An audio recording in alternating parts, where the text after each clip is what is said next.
Good evening friends, myself is Amit Kumar, lecturer in पुरातन सरस्वती विद्या मंदिर inter college सुकावाल।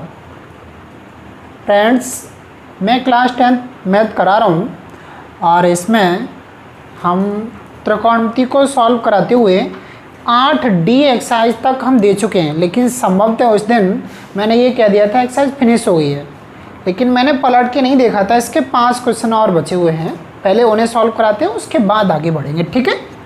अब part तो नहीं मालूम कौन सा है, लेकिन फिर भी हम एक्सरसाइज 8D डाले ले रहा हूँ, 8D, ओके। इसके लास्ट क्वेश्चन है 21 से आगे, तो 21 क्वेश्चन है इसका 1 + tan स्क्वायर है, tan square a upon 1 + cot square है इक्वल टू 1 - tan a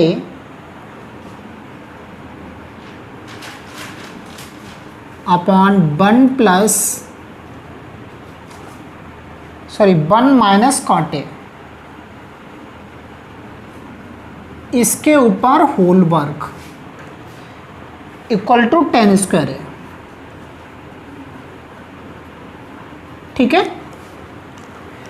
एक बात का ध्यान रखना है, इसमें 3 पद हैं इधर बीच में और ये, वैसे इसे LHS कह लो, इसे RHS कह लो, तो इसे मिडिल टर्म कह लो, बीच में है, ओके।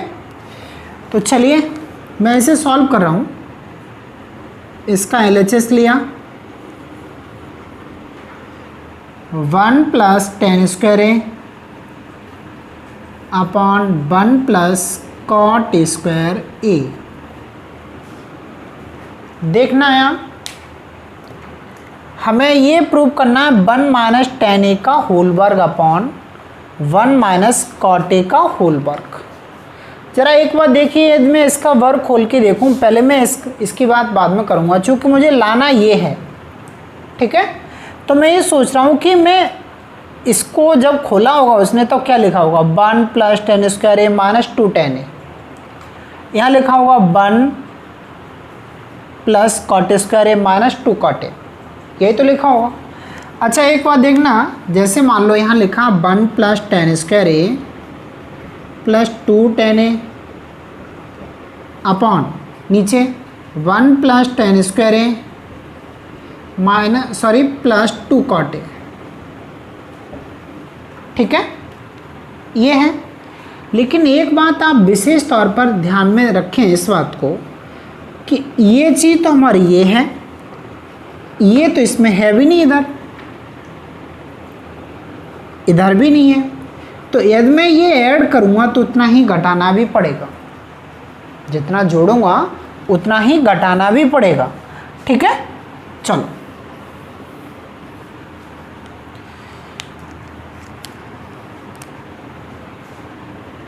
चलिए हम यहाँ से शुरू करते हैं इसे।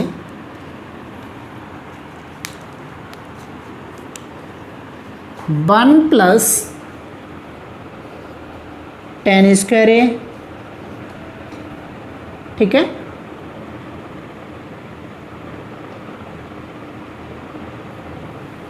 ऐसा नहीं, ऐसा करो, इसके स्थान पर लगा दो sec स्क्वायर a माइनस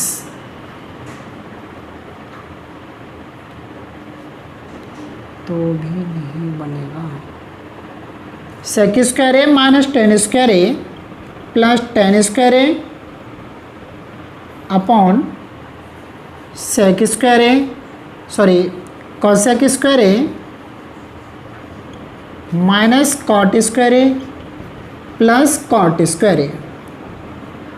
इससे ये कट गया, इससे ये कट गया, कितना आया sec square a upon cosec square a। sec square a को तोड़ूंगा तो 1 cos square a upon 1 sin square a। ये कहाँ जाएगा ऊपर और ये इधर, तो अब आगे बनेगा sin square a upon cos square a equal to tan square a, ठीक है। एक बात का विशेष ध्यान रखना, मान लो इसमें 3 पद दिए हैं, तो नियम ये कहता है कि या तो आप इससे ये सॉल्व करके ले आइए, ठीक है, और फिर इसे सॉल्व करना तो ये ले आओ। अगर ये ऐसा ना हो पाए तो आप ऐसा करो, इसे सॉल्व करो इसे भी ले आओ, और इसे सॉल्व करो इसे भी यही ले आओ, तो भी तीनों कैसे हो जाएंगे, बराबर हो जाएंगे। तो मैंने पहले इसे सॉल्व किया, वो आ गया। अब इसको सॉल्व करता हूँ मध्य पद को, ठीक है। 1 माइनस टेन स्क्वायर ए upon 1 plus tan square, sorry गलत, 1 माइनस टेन ए का होल वर्ग अपॉन 1 माइनस कॉट ए का, अर्थात पूरे का होल वर्ग है। ओके, चलिए 1 माइनस, मैंने क्या किया कि इस वाले को 1 माइनस, अच्छा एक काम और देखिए आप, ऊपर वाले को तो मैंने चेंज नहीं किया, जैसा था वैसा ही छोड़ दिया। नीचे वाले का मैंने क्या किया कि 1 माइनस कॉट ए को चेंज कर दिया 1 अपॉन टेन ए। ओके, कोई फर्क नहीं पड़ा इसका। अब क्या किया, 1 माइनस टेन ए, नीचे लासा लिया तो ये हुआ 10a माइनस 1 अपॉन कितना 10a, इसके ऊपर होल वर्ग है। एक बात देखिएगा कि ये मेन लाइन थी आपकी, इस मेन लाइन के नीचे भिन्न है, और हमने आपको बताया हुआ है कि जब भी लाइन के नीचे भिन्न होगी तो उसका हर ऊपर पहुंचेगा, ठीक है। तो चलिए हम इसके हर को ऊपर करते हैं, तो यहाँ ब्रैकेट में आएगा 10a 1 माइनस 10a और नीचे 10a माइनस 1 और इसके ऊपर क्या होल वर्ग। ओके, ऐसा बनेगा। अब एक बात देखें कि यहाँ 1 माइनस 10a, नीचे 10a माइनस 1 है, तो कुछ ज़्यादा फर्क नहीं, केवल माइनस प्लस का फ़र्क है। तो मैंने क्या किया, यहाँ नीचे से माइनस कॉमन ले लिया, देखना दिखाई दे रहा है, नीचे से माइनस कॉमन ले लिया तो क्या होगा 10a 1 माइनस 10a, नीचे माइनस कॉमन ले लिया, यहाँ हो गया 1 माइनस 10a, और इस पूरे के ऊपर क्या था होल वर्ग। अब देखिए इससे ये कट गया, ठीक है। अब क्या बचा 10, इसके ऊपर होल स्क्वायर, तो क्या हो गया 10 स्क्वायर है, और नीचे माइनस 1 बचा, माइनस 1 का वर्ग कितना हो जाएगा +1, तो नीचे लिख दो 1 या कुछ भी मत लिखो, 1 का कोई मीनिंग नहीं होता। तो हो गया LHS इक्वल टू RHS, ठीक है। चलिए नेक्स्ट क्वेश्चन पर आते हैं।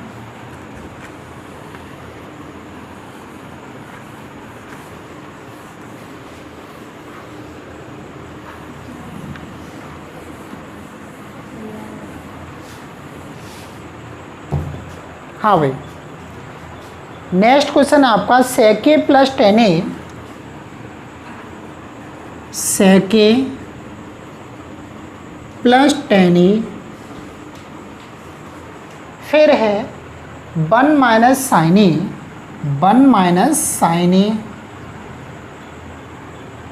इक्वल टू कॉस ए, ये प्रूफ करना है। तो देखिए सबसे पहले हम LHS लेंगे, sec a plus 10a 1 minus sine a. Okay, आप ये बता सकते हो कि sec a को ये तोड़ा जाए तो ये 1 अपॉन कॉस ए होता है, तो ये हो गया 1 upon cos A. tan a का सूत्र होता है साइन ए अपॉन कॉस ए इंटू 1 माइनस साइन ए, ठीक।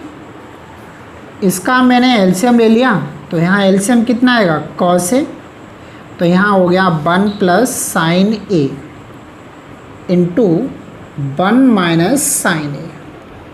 Okay, a plus b, a minus b हो गया a square minus b square, ठीक है। तो ये हो गया a square minus b square का मतलब 1 minus sine square A upon cos a, 1 minus sine square a क्या होगा, cos square A upon cos a. बोलो ये हुआ क्यों, हमने आपको बताया है कि sine square theta plus cos square theta equal to कितना होता है, 1 होता है। तो इस कॉस ए से स्क्वायर कट गया, बचा कितना, कॉस ए। यही मुझे प्रूव करना था। ठीक है, चलिए अब इरेज करते हैं और नेक्स्ट क्वेश्चन की तरफ चलते हैं।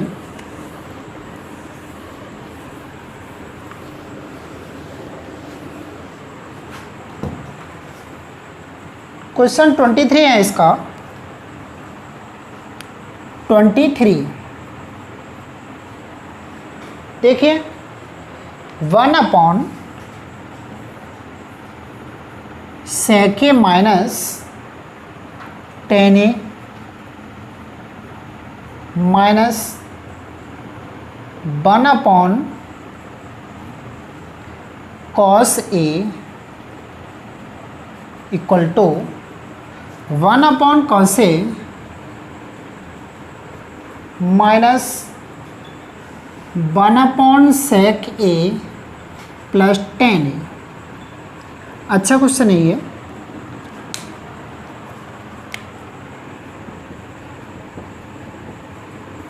ठीक है, देखिए इसे मैं दो तरीके से सॉल्व कर सकता हूँ। कुछ लोग इसे सॉल्व कराते हैं तो इस वाले पद को इधर ले आते हैं, कॉस ए को उधर भेज देते हैं, तब सॉल्व करा देते हैं।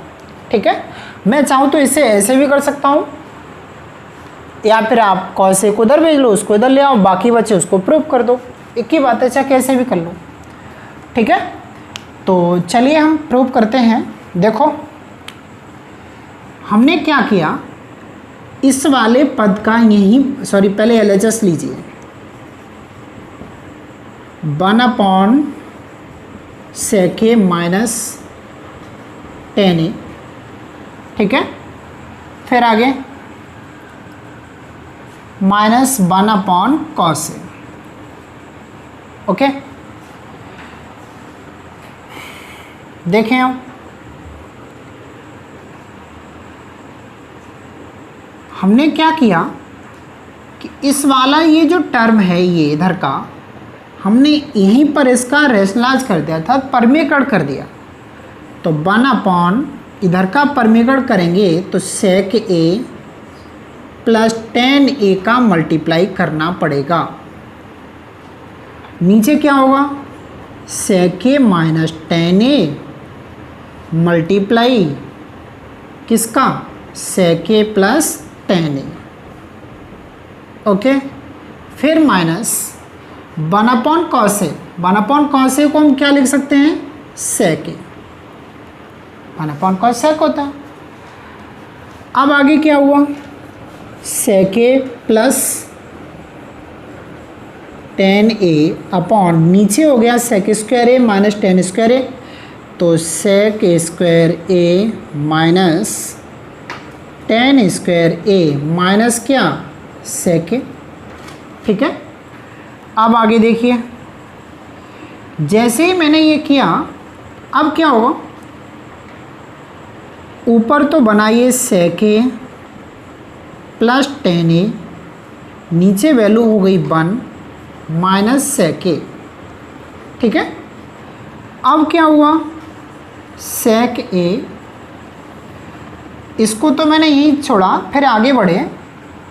अब क्या होगा, सेक ए को ऐसा ही रहने दिया, इस माइनस सेक ए को इसके आगे लगाया, प्लस पीछे टेन ए। अब एक बात ध्यान देना, अगर आपने कट कर दिया तो कट गया, लेकिन प्रूव करना है ये, तो अभी कट ना करो। सेक ए माइनस, यहाँ से कॉमन ले लिया तो क्या हुआ, सेक A minus tan A. Okay, तो इसके नीचे 1 तो होगा ना, यदि यहाँ 1 है तो सेक ए को क्या लिखा जाएगा, 1 upon cos A minus sec A minus tan ए, और नीचे 1 को क्या लिखा जाएगा, सेक स्क्वायर ए माइनस टेन स्क्वायर ए। तो 1 upon cos A equal minus sec A minus tan ए, नीचे देखिए ए स्क्वायर माइनस बी स्क्वायर, तो एक में जोड़ दो और एक में घटा दो, तो क्या आएगा, sec a प्लस टेन ए, और अगले में आएगा sec a माइनस टेन ए। अब बताइए इससे ये कैंसिल आउट हो गया, तो ये बचा 1 cos a minus 1 sec a plus tan A. यही आपका RHS है, देख लो। ठीक है, ये तो प्रूफ हो गया जैसा ये था बस इस पूरे से ये पूरा। अब कुछ लोग इसमें चेंज कर लेते हैं, इंटरचेंज करके, मान लो इसे इधर लेके आएंगे फिर इसे इधर भेजेंगे, तो ये हो जाएगा 2 cos a, और उस वाले को सॉल्व करेंगे तो 2 cos a प्रूफ करेंगे उसका। ठीक है, तो वो अलग है, चेंज करके भी हो जाता है।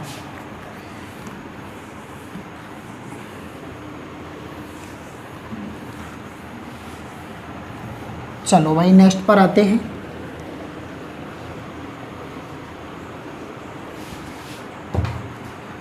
नेक्स्ट है इसका 1 cosec a minus cot a। 24 है 1 cosec a minus cot a equal to proof करना है 1 plus cos a upon sine, ये प्रूफ करना है। तो देखिए सबसे पहले मैंने इसका LHS लिया 1 cosec a minus cot a। Okay, अब क्या कर दिया, रेशनलाइज कर दिया, हर का परमीकरण कर दिया। तो हर का परमीकरण करोगे तो cosec a plus cot a का मल्टीप्लाई करना पड़ेगा ऊपर नीचे। ओके, तो जैसे ही मल्टीप्लाई किया तो ये हो गया cosec a plus cot a upon नीचे cosec a minus cot a, cosec a plus cot a, तो ये हो गया a माइनस बी और a प्लस बी, तो क्या हो गया a square minus b square, मतलब cosec square a minus cot square a। अब आप ये जानते हो कि cosec square a minus cot square a की वैल्यू कितनी होती है, 1 होती है, तो ये वैल्यू कितनी हो गई, 1 हो गई। अब कितना बचा cosec a plus cot a, cosec a को तोड़ूँ तो 1 sin a plus cot a को तोड़ूँ तो क्या होगा cos a upon sin a। ठीक है, तो एलसीएम लिया कितना हुआ sin a, यहाँ बचा 1 प्लस cos a, यही प्रूव करवा रहा था। ठीक है, तो नीचे लिख देना आपको LHS equal to RHS।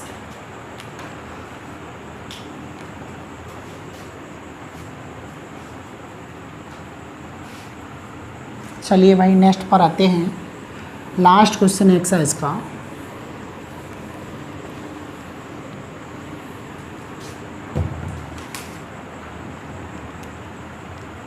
Twenty 25 है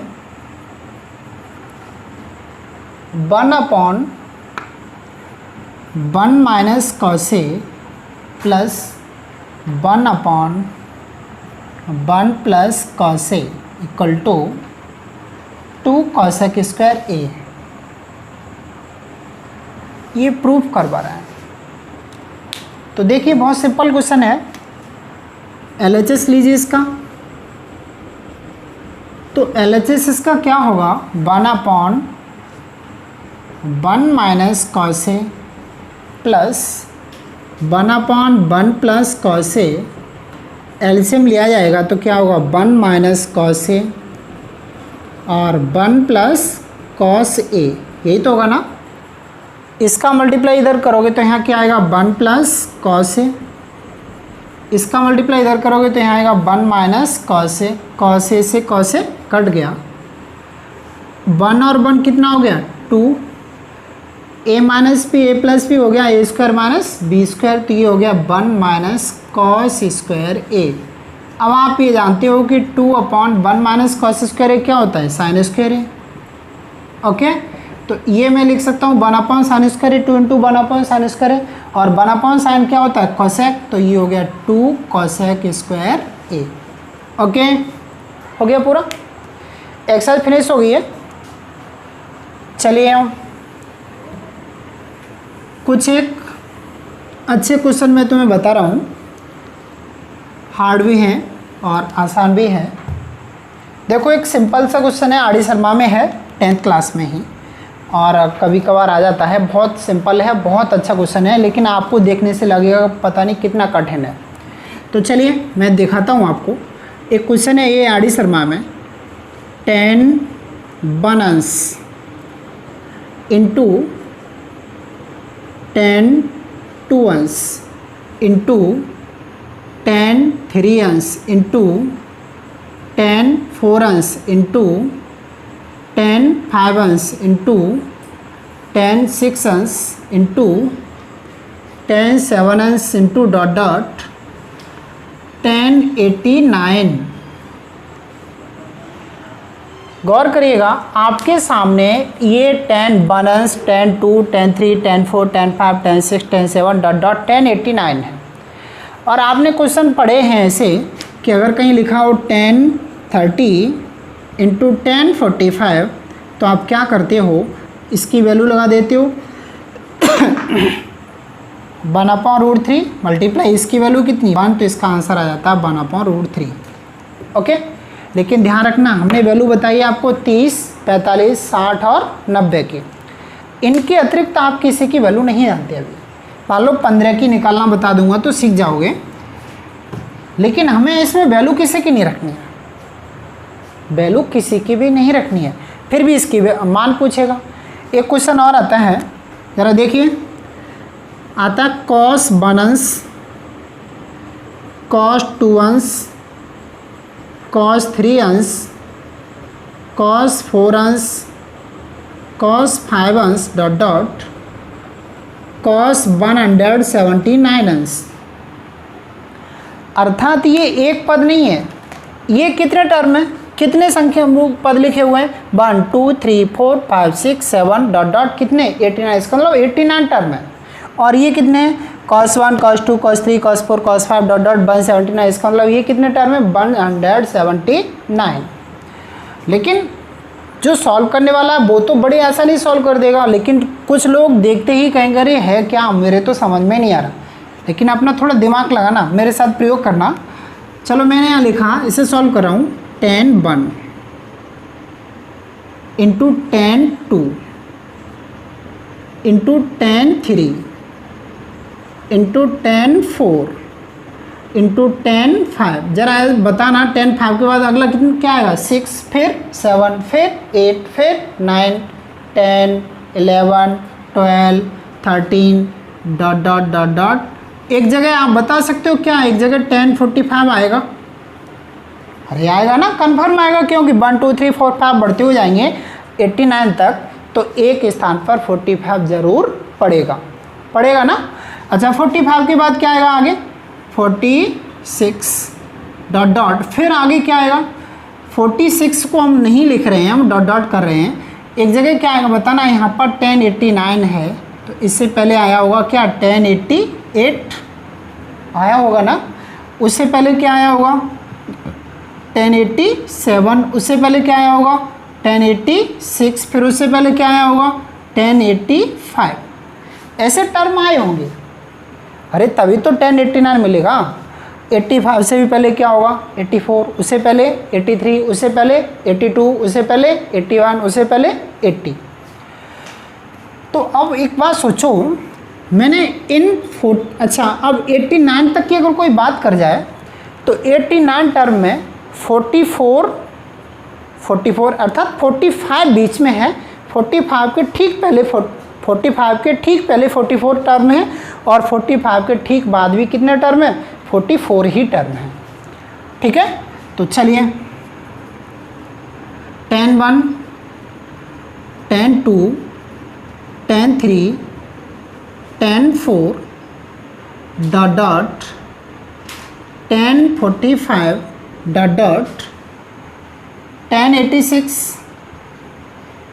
अच्छा चलिए अब मैं ये बात बताऊं, मैंने आपसे कहा था कि मल्टीप्लाई हो तो आप ये कोशिश किया करो कि ये देखा करो कहीं ऐसा तो नहीं है पूरक हो, और पूरक का मतलब मैंने बताया था जब दो एंगलों का सम 90 हो जाता तो पूरक होते हैं।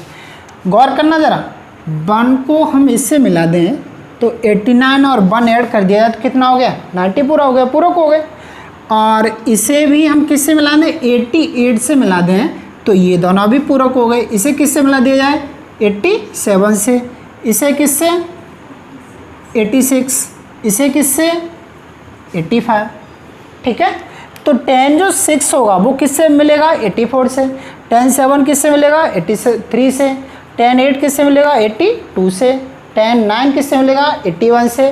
10 किससे मिलेगा, 10 80 से। 10 10 ओके।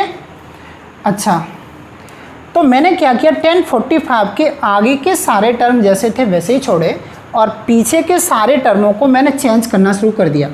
89 को चेंज किया 10 90 माइनस 1, 89 ही तो बचेगा। इसे चेंज किया 10 90 माइनस 2, इसे चेंज किया 10 90 माइनस 3, इसे चेंज किया 10 90 माइनस 4, इसे चेंज किया 10 90 माइनस 5। ठीक है, चेंज कर दिए। आगे 10 84 होगा, उसे भी चेंज कर दूंगा 10 90 माइनस 6 से। ठीक है, लेकिन हम डॉट डॉट का मीनिंग है सारे टर्मों को दिखाएंगे तो बहुत लंबा बनेगा, इसलिए मैंने डॉट डॉट कर रखा है। ओके, चलिए फिर आगे क्या आएगा, 10 1, फिर क्या आएगा 10 2, फिर क्या होगा 10 3, फिर बोलो 10 4, फिर 10 5 डॉट डॉट 10 45। आगे चलिए 10 90 माइनस थीटा, हमने बोला था 90 से चेंज होगा। ठीक है, 90 से चेंज होगा तो 10 किस में चेंज होगा, कॉट में। तो 10 90 माइनस 5 क्या आएगा, कॉट 5। ये क्या आएगा, कॉट 4। ये क्या आएगा, कॉट 3। ये क्या आएगा, कॉट 2। और वो क्या आएगा, कॉट 1। ठीक है, अर्थात 45 से ठीक आगे के सारे चेंज कर दिए। मान लो यहाँ पर कौन आया होगा, कॉट 44, फिर आगे कॉट 43, फिर उसके आगे कॉट 42, ऐसे ही सारे पद आ गए होंगे। फिर अब मैंने क्या किया, 10 1 10 2 10 3 10 4 10 5 डॉट डॉट 10 45 डॉट डॉट, इसे चेंज किया, कॉट होता है 1/10, तो ये क्या होगा 1/10 5 इंटू 1/10 4 इंटू 1/10 3 इंटू 1/10 2 इंटू 1/10 1। अब बताइए, ये सारे टर्म मल्टीप्लाई के अंदर हैं तो मल्टीप्लाई में तो कर सकते हैं, नीचे से ऊपर का 10 1 से 10 1, 10 2 से 10 2, 10 3 से 10 3, 10 4 से 10 4, 10 5 से 10 5। ऐसे यहाँ क्या होगा 10 6, यहाँ भी क्या होगा 10 6 से 10 6, 10 7 से 10 7। अर्थात 10 44 यहाँ पर होगा 1/10 44 से 10 44 क्या हो चुका होगा, कट चुका होगा। उस समय अब कौन बचेगा, इधर के 44 कट गए, इन 44 से बचा कौन है, केवल 45। तो 10 45 की वैल्यू कितनी होती है, 1। देख लो क्वेश्चन इतना लंबा है और आंसर कितना छोटा है, 1 है। ठीक है, अब इसको भी देखो, गौर से देखना, एक लाइन में हम दूसरी लाइन इसकी लिखेंगे भी नहीं तब तक आपको आंसर मिलेगा। cos 1 cos 2 cos 3 cos 4 cos 5 cos 6 cos 7 cos 8 cos 9 cos 10 dot dot. एक स्थान पर कहीं पड़ेगा cos 90, बोलो पड़ेगा या नहीं पड़ेगा, ज़रूर पड़ेगा। उसके बाद 91 92 93 94 ऐसा ही पड़ेगा। अच्छा ठीक है, मान लिया पड़ेगा, मैं किसी को चेंज नहीं करूँ तो बताओ cos 90 की वैल्यू कितनी होती है, 0। और 0 का किसी मल्टीप्लाई कर डालो क्या आएगा, 0। तो पूरे का आंसर क्या आने वाला है इसका, 0। ठीक है, बहुत आसान सवाल थे। चलिए, थैंक यू, बहुत बहुत धन्यवाद। ये एक साथ ख़त्म हो चुकी है, चैप्टर ख़त्म हो गया। यदि आप चाहेंगे कहें तो मैं इसके ऑब्जेक्टिव सॉल्व करा सकता हूँ। और अब आएगी ऊंचाई और दूरी। ठीक है।